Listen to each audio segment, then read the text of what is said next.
एक बार और अल्लाह के जिक्र की नियत से कही सुभान अल्लाह। बहुत खूबसूरत अंदाज में आला हजरत इमाम अहले सुन्नत अशाह इमाम अहमद रज़ा खान रहमतुल्लाह ताला अलैह का लिखा हुआ बहुत ही खूबसूरत कलाम पेश फरमा रहे थे जनाब मोहम्मद मोहसिन कादरी साहब। जैसा कि मैंने आपसे अर्ज किया कि हमारे दरमियान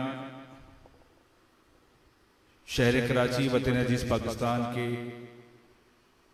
बहुत ही सीनियर, बहुत ही खुशगुलू बयान फरमाने वाले जनाब हजरत अल्लामा मौलाना ताहिर रज़वी साहब तशरीफ़ फरमा हैं। अल्लाह तबारक व तआला उनकी बरकतें हमें नसीब फरमाएं। मैं बिला ताख़ीर आपको दावत खिताब पेश कर रहा हूँ।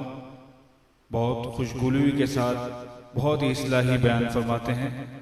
अल्लाह तबारक व तआला इनके बयान को सुनकर उस पर अमल करने के लिए हम सबको तौफीक अता फरमाए और हमें अपने आखिरत के लिए तोशा बनाने की तौफीक अता फरमाए।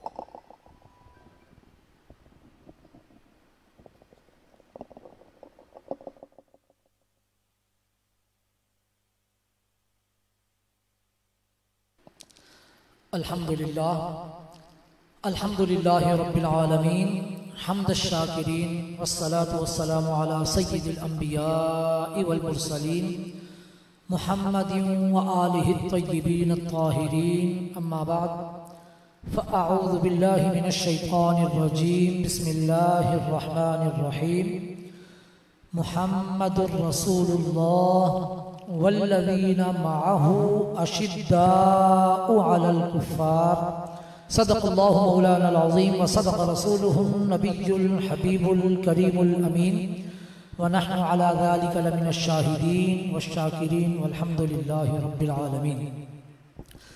काबिल सद एहतराम बल्कि वाजिब हज़ार एहतराम स्टेज पर जलवा अफरोज़ सना खानाने मुस्तफ़ा खुसूसन मेरे बहुत प्यारे दोस्त मोहतरमुल मकाम जनाब सैयद शाहरुख साहिब दामत बरकातुहुल कुद्सिया और आज की इस बाबरकत महफिल के बानी मोहतरमुल मकाम जनाब मंसूर आलम साहिब, हाज़रीन महफिल अस्सलामु अलैकुम व रहमतुल्लाहि व बरकातुहू।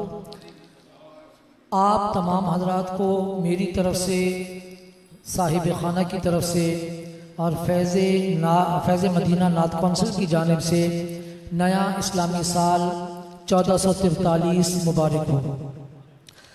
इस बाबरकत माह मुबारक का आगाज़ जैसा कि आप जानते हैं कि शहादत सय्यदना उमर फ़ारूक रज़ियल्लाहु ताला अन्हु से होता है और पहली मुहर्रमुल हराम को सय्यदना उमर फ़ारूक रज़ियल्लाहु ताला अन्हु की शहादत का दिन है।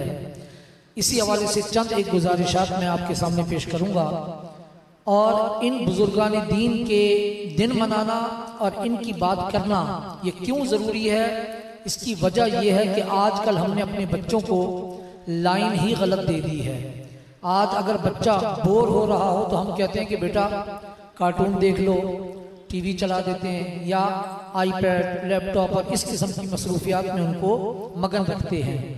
और फिर बच्चे क्या करते हैं, बच्चे मुख्तलिफ लोगों को, मुख्तलिफ चीज़ों को, मुख्तलिफ एक्टर्स को अपना आइडियल बना लेते हैं और अपना स्टार मान लेते हैं, जबकि प्यारे आका सल्लल्लाहु अलैहि वसल्लम का वाज़ेह फरमान मौजूद है, सहाबी कन नुजूम, मेरे सहाबा स्टार्स हैं, बिअय्यिहिम इक़्तदैतुम इह्तदैतुम, जिस किसी की भी तुम रास्ते पर चलोगे तुम हिदायत पा जाओगे।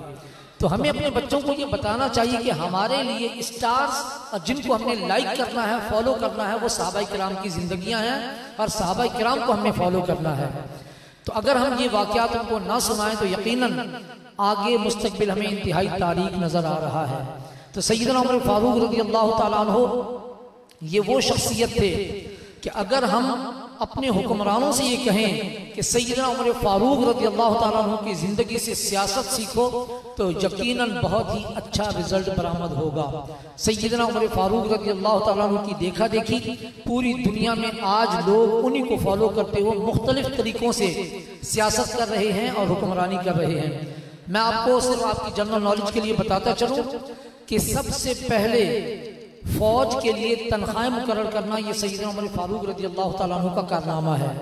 इसी तरह सबसे पहले मेहमान खाने बनवाना, डाक का निज़ाम कायम करना, ये सैयदना उमर फारूक रज़ी अल्लाह ताला अन्हु ने शुरू किया। वरना हम लोग तो ये समझते हैं ना कि शायद ये सहाबा किराम जो थे ये सिर्फ मौलवी थे, इन्होंने नमाजें पढ़ी और पढ़ाई। हकीकत में सियासत को मौजूदा रंग उन्हीं की सियासत को देखकर सीखा गया है और हासिल किया गया है। हजरत सैयदना उमर फारूक रज़ी अल्लाह ताला अन्हु वो जलीलुल क़द्र सहाबी हैं कि जिनको खास मकाम हासिल है। और वो क्या मकामात हैं कि आप हुजूर नबी करीम अलैहिस्सलातु तस्लीम के ससुर हैं, आप हजरत सैयदना अली कर्रमल्लाहु वजहहु रहमतुल करीम के दामाद हैं और हुजूर नबी करीम अलैहिस्सलातु तस्लीम की दुआ है। प्यारे आका ने आपके इस्लाम कबूल करने के लिए बाकायदा दुआ मांगी। और ये बहुत प्यारा वाक़या, कई मरतबा आपने सुना होगा। आज के मौके की मुनासबत से फिर अर्ज करता चलूं कि जब किसी ने आकर आपको कहा कि मुसलमानों की तादाद 39 हो चुकी है, आप खड़े हो गए, तलवार निकाल ली और कहने लगे 40वां नहीं होने दूंगा। बहरहाल आप चल पड़े। रास्ते में किसी ने कहा कि अपनी बहन की घर की खबर लो, सुना है वो भी मुसलमान हो गई हैं। आप अपनी बहन के घर पहुंचे, बाहर से ही खड़े होकर सुना कि वो कुरान की तिलावत कर रही हैं। किस्सा मुख्तसर, आप घर में पहुंचे, बहन को ज़दोकोब किया तो उन्होंने कह दिया कि अगर तुम कुरान सुनना चाहते हो तो पहले वजू कर लो। आपने वजू किया, जब कुरान सुना तो एक टर्निंग पॉइंट, आपके दिल की काया पलट गई। तलवार निकाल कर लाए थे कि मैं इस्लाम को खत्म कर दूंगा, मगर अब आपके कदम खुद ब खुद प्यारे आका के बारगाह की तरफ चल पड़े मुसलमान होने के लिए। जब वहां चले तो लोगों ने देखा कि तलवार नंगी है, लेकर उमर जा रहे हैं। कुछ साहबा ने कहा कि अगर ये नेक इरादे से आए हैं तो बिस्मिल्लाह, और अगर इनका इरादा खतरनाक है तो इन्हीं की तलवार से इनका सर तन से जुदा कर दिया जाएगा। बहरहाल प्यारे आका की खिदमत में पहुंचे, मुसलमान हुए, कलमा पढ़ा और साथ ही ये फरमाइश कर दी कि या रसूलल्लाह सल्लल्लाहु अलैहि वसल्लम, क्या हम सच्चे नहीं हैं? क्या हम हक पर नहीं हैं? प्यारे आका ने फरमाया बेशक हम हक पर हैं। तो आपने फरमाया फिर हम छुप कर क्यों इबादत करते हैं, दारे अरकम में बैठ कर क्यों इबादत करते हैं? आइए खाना काबा के हुदूद में चलिए। तो वो पहला मौका था कि जब तमाम मुसलमान एक साथ खाना काबा के हुदूद में पहुंचे और वहां जाकर इबादत की। अब जरा ये एक चीज, जो जुमला मैंने पहले अर्ज किया उसको जरा गौर से सुने। सैयदना उमर फारूक निकले थे ये कहकर के 40वां नहीं होने दूंगा। ये जुमला आपने उस वक्त कहा था जब आप हालत इस्लाम में नहीं थे। आजकल भी कुछ लोग हैं कहते हैं कि 40वां नहीं करना चाहिए, 40वां नहीं होने देंगे। तो ये जुमला सैयदना उमर फारूक का हालत कुफर का था कि 40वां नहीं होने दूंगा। आजकल भी जो लोग कहते हैं ना कि 40वां नहीं होने दूंगा, उनके भी ईमान के बारे में आप लोग फैसला कर सकते हैं। इसी तरह सैयदना उमर फारूक रज़ी अल्लाह ताला अन्हु की बहुत प्यारी करामत आपको सुनाता हूँ और फौरन उस करामत को घुमाकर हम मुहर्रम की तरफ लेकर जाएंगे कि मिस्र में जब आपने गवर्नर मुकर्रर किया ना तो वहां पर दरियाए नील बहता है। दरियाए नील बंद हो जाता था साल के साल, और हर साल वहां पर एक दुल्हन की भेंट चढ़ानी पड़ती थी जो कि जेवरात से लदी होती थी। तो लोगों ने आकर गवर्नर से कहा कि अब मुसलमानों की हुकूमत है, आपकी इजाजत चाहिए, हम दरियाए नील को एक भेंट देना चाहते हैं, हम उसको एक दुल्हन देंगे ताकि वो सारा साल जारी हो, वरना हम लोग भूखे मर जाएंगे। तो उस मुसलमान गवर्नर ने कहा कि मुझे पहले अमीरुल मोमिनीन से पूछना पड़ेगा। खत लिखकर इजाजत तलब की। सैयदना उमर फारूक रज़ी अल्लाह ताला अन्हु ने गवर्नर के लिए खत लिखा कि इस खत के अंदर एक और चिट्ठी है, ये चिट्ठी दरियाए नील के हवाले कर देना। बहरहाल वो चिट्ठी उस गवर्नर ने खोल कर पढ़ ली कि मैं देखूं तो सही कि इसमें लिखा हुआ क्या है। तो जो दरियाए नील के नाम पर चिट्ठी थी ना, उसमें लिखा हुआ था, ऐ दरियाए नील, अगर तू अपनी मर्जी से बहता है तो हमें तेरी कोई जरूरत नहीं, और अगर तू हमारे रब की मर्जी से बहता है तो उसी रब का एक बंदा तुझे हुक्म देता है कि जारी हो जा। बहरहाल लोगों ने वो चिट्ठी ली, एक बंदे को दी कि जाके भाई दरमियान में कहीं रख के आ जाओ दरियाए नील के। और रावी कहता है कि जब वो बंदा दरियाए नील में चिट्ठी रखकर वापस आया तो बमुश्किल वो मुंडेर तक पहुंचा कि पानी जारी हो गया, और जितना पहले बहता था उससे भी ज्यादा बुलंदी से बहने लगा। आज कितने 100 साल गुजर गए, आज तक दरियाए नील का पानी बंद नहीं हुआ, वो अब तक जारी है। ये सैयदना उमर फारूक रज़ी अल्लाह ताला अन्हु की हैबत थी, ये आपकी करामत थी, और ये आपका आपके रब पर पूरा यकीन था। अब इसी वाक़े को सामने रखिएगा कि ये हैं हजरत सैयदना उमर फारूक रज़ी अल्लाह ताला अन्हु। तो चूंकि मुहर्रम का महीना है ना, तो अक्सर लोग ये कहते हैं कि सैयदना इमाम हुसैन रज़ी अल्लाह ताला अन्हु का पानी बंद कर दिया गया, 3 दिन तक पानी बंद रहा। और कुछ लोग तो ये भी कह जाते हैं कि अगर उनमें कोई पावर होती तो वो रब से कह देते बारिश आ जाती। तो मैं सिर्फ इसी वाक़े को एविडेंस बनाते हुए एक बात अर्ज करना चाहता हूँ कि एक मर्तबा हजरत सैयदना उमर फारूक रज़ी अल्लाह ताला अन्हु के साहबजादे हजरत अब्दुल्लाह इब्न उमर, वो जो है प्यारे आका के दौर के सहाबियों में शामिल हैं। वो हजरत सैयदना उमर फारूक रज़ी अल्लाह ताला अन्हु की खिदमत में हाजिर हुए, अभी छोटे हैं। कहते हैं कि अब्बा हुजूर आज हुसैन ने हद कर दी। सैयदना उमर फारूक रज़ी अल्लाह ताला अन्हु ने पूछा क्या हुआ? कहने लगे आज उन्होंने मुझे खेल खेल के दौरान किसी बात पर हमारी चपकलिश हुई तो हमें मुझे कह दिया कि तुम हमारे नौकर के बेटे हो। सैयदना उमर फारूक खड़े हो गए। अब उनको खड़ा होता हुआ देखकर अब्दुल्लाह इब्न उमर जो है ना दिल ही दिल में खुश हो रहे हैं कि अभी हुसैन को डांट पड़ेगी। सैयदना उमर फारूक ने दोबारा पूछा, ऐ बेटे दोबारा बताओ कि हुसैन ने क्या कहा है? तो आप कहने लगे कि आज हुसैन ने मुझे कहा कि तुम हमारे नौकर के बेटे हो। सैयदना उमर फारूक फौरन फरमाने लगे कि बेटा जल्दी से जाओ ये बात हुसैन से लिखवा कर ले आओ कि वो हमें अपना नौकर का बेटा, तुम्हें अपने नौकर का बेटा तस्लीम कर रहे हैं, मुझे नौकर मानने के लिए तैयार हो गए। तो जब मैं मर जाऊं मेरी कब्र में ये पर्ची रख देना, यकीनन ये मेरे जन्नत में जाने का जरिया बनेगा। अल्लाहु अकबर या रसूल अल्लाह।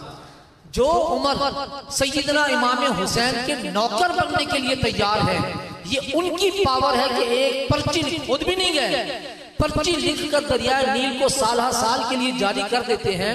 तो क्या सैयदना इमाम हुसैन रज़ी अल्लाह ताला अन्हु अगर चाहते तो एक इशारे से दरिया, चश्मे और पानी जारी न करवा देते? यकीनन उनकी पावर सैयदना उमर फारूक रज़ी अल्लाह ताला अन्हु से ज्यादा थी, मगर उन्होंने इसको इस्तेमाल नहीं किया।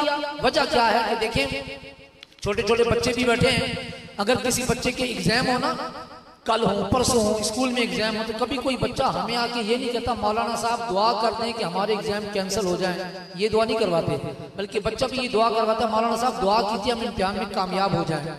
तो सैयदना इमाम हुसैन रज़ी अल्लाह ताला अन्हु को पता था कि मेरा ये इम्तिहान है, और प्यारे आका को भी पता था कि ये इम्तिहान होना है, सैयदना अली को भी पता था इम्तिहान होना है, सैयदना फातिमा ज़हरा रज़ी अल्लाह ताला अन्हा को भी पता था कि इम्तिहान होना है। सबने एक ही दुआ की कि या अल्लाह हुसैन को साबित कदमी अता फरमा। ये नहीं कहा या अल्लाह ये इम्तिहान टल जाए, इतनी शहादतें होंगी ये कैंसिल हो जाए, नहीं, हमेशा ये दुआ मांगी कि या अल्लाह इस इम्तिहान में हुसैन को कामयाबी अता फरमाना, इस्तिकामत अता फरमाना। और मुझे एक छोटा सा पॉइंट याद आ रहा है कि जब हजरत सैयदना इमाम हुसैन रज़ी अल्लाह ताला अन्हु की शहादत का वक्त करीब आया, तो शिमर ने सैयदना इमाम हुसैन रज़ी अल्लाह ताला अन्हु से पूछा कि कोई आखिरी ख्वाहिश हो तो बताइए। आपने यानी शिमर ने इमाम हुसैन से पूछा कि आप अपनी कोई आखिरी ख्वाहिश बताइए। आखिरी ख्वाहिश कौन पूछ रहा है? वो शिमर जो खुद अपनी ख्वाहिश पूरी ना कर सका, वो तो ये ख्वाहिश लेके आया था ना कि हुसैन बैत कर लेंगे। हजरत इमाम हुसैन ने अपना सर देने के लिए तो तैयारी कर ली, मगर हाथ न दिया, बैत न की। और अब वही शिमर कह रहा है कि अपनी ख्वाहिश बताइए। सैयदना इमाम हुसैन रज़ी अल्लाह ताला अन्हु ने आखिरी ख्वाहिश बताई, मगर वो ख्वाहिश दिल पर हाथ रख के सुनिएगा, ये हमारे लिए बहुत बड़ा इम्तिहान है। हम माह मुहर्रम हराम शुरू होता है, हम ईसाले सवाब की महफिलें भी सजाते हैं, बहुत कुछ करते हैं, मगर जो असल मुहर्रम की रूह है और पैगाम है वो इस पैगाम में है। और वो क्या पैगाम है कि सैयदना इमाम हुसैन रज़ी अल्लाह ताला अन्हु 72 लाशें उठाकर अपने हाथ से खेमे के पास लेकर गए।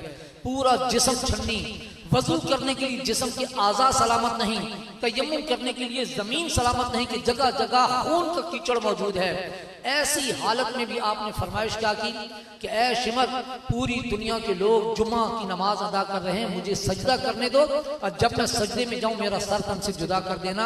आज हमको सोचना चाहिए, आज मस्जिदों में हमें कितनी बड़ी लग्जरी मिली हुई है। हमारी मस्जिदों में कालीन बिछे हुए हैं, AC लगे हुए हैं, ठंडे गर्म पानी के इंतजाम हैं, पंखों के इंतजाम हैं। एक पंखा बंद हो ना तो हम मौज़िन और इमाम साहब के पीछे पड़ जाते हैं, ये पंखा क्यों बंद है? इतनी लग्जरी के बावजूद हमारी नमाजों की क्या हालत है, ये हमें सोच लेना चाहिए। और सैयदना इमाम हुसैन ने ऐसी हालत में भी, आज हमारे सर में दर्द हो जाए ना तो हम कहते हैं शायद नमाज माफ हो गई। घर में एक मैयत हो जाए तो कई दिन तक हम नमाज से बिल्कुल दूर हो जाते हैं। वहां तो 72 मैयत खुद आप उठाकर लेकर गए और फिर भी आप क्या फरमाइश कर रहे हैं कि मुझे नमाज पढ़ने दो। और आपका सर जब तन से जुदा हुआ और नेज़े पर चढ़ाया गया तो उस मौके पर आपकी आंखें जमीन की तरफ थी। एक शायर ने बहुत प्यारा शेर कहा कि सर कट के चढ़ गया नेज़े की नोक पर आंखें हैं ज़मीं रू, क्योंकि अब भी है हुसैन को सजदाए सानी की आरज़ू। तो माह मुहर्रम हराम इसकी इब्तिदा शहादत से होती है। इसकी 10 तारीख को आशूरा का दिन हम मनाते हैं। सैयदना इमाम हुसैन रज़ियल्लाहु ताला अन्हु उनके रुफ़क़ा की शहादत को याद करते हैं। और इस बाबरकत माह मुबारक में हमें एक काम और करना चाहिए कि अपने बच्चों को ये हिस्ट्रियाँ बतानी चाहिए। हम जब जनवरी की पहली तारीख आती है तो हम न्यू ईयर नाइट भी मनाते हैं और बच्चों को न्यू ईयर गिफ्ट भी देते हैं। होना ये चाहिए कि हम माह मुहर्रम हराम में इस्लामिक साल की इब्तिदा पर बच्चों को मुबारकबाद भी दें और अगर कोई गिफ्ट हमने बचा कर रखा हुआ तो माह मुहर्रम में दें। ये इस्लामिक हिस्ट्री हमने अपने बच्चों को बतानी है, तभी तो बच्चे समझ सकेंगे कि सहाबी का नजूम का क्या मतलब है और हमें किन लोगों को फॉलो करना है, हमने किन लोगों के रास्ते पर चलना है। यही इस महफिल का पैगाम है, यही माह मुहर्रम हराम का दर्स है। तहिया कर लीजिए कि कुछ भी हो जाए हम भी नमाज कभी नहीं छोड़ेंगे। अल्लाह रब्बुल इज्जत मोहतरम मकाम जनाब मंसूर आलम साहब, उनके तमाम भाइयों को और इस महफिल को सजाने वाले तमाम लोग, खुसूसन फैज़े मदीना नात कौंसिल को अल्लाह तबारक व तआला दिन दुगनी रात चौगनी तरक्की और तरक्की अता फरमाए। बहुत नेक काम कर रहे हैं, अल्लाह ताला इनके दस्तो बाजू मुहैया फरमाए और इनके मददगार पैदा फरमाए। हर इतवार को अल्हम्दुलिल्लाह मैं अक्सर लाइव देखता रहता हूँ। हर इतवार को खत्म कादरिया का बेहतरीन प्रोग्राम मुख्तलिफ मकामात पर होता है। अभी हैदराबाद गए हुए थे आप लोग शायद जिस इतवार को फजर में, इसके अलावा भी जी फजर में होता है और मुख्तलिफ इलाकों में होता है और अल्हम्दुलिल्लाह बहुत ज़बरदस्त तरीके से चल रहा है। मेरे ख्याल में 2-3 प्रोग्रामों में मैंने भी शिरकत की है। अब तो जिक्र भाई ने बुलाना छोड़ दिया, वरना इंशाल्लाह फिर जाएंगे।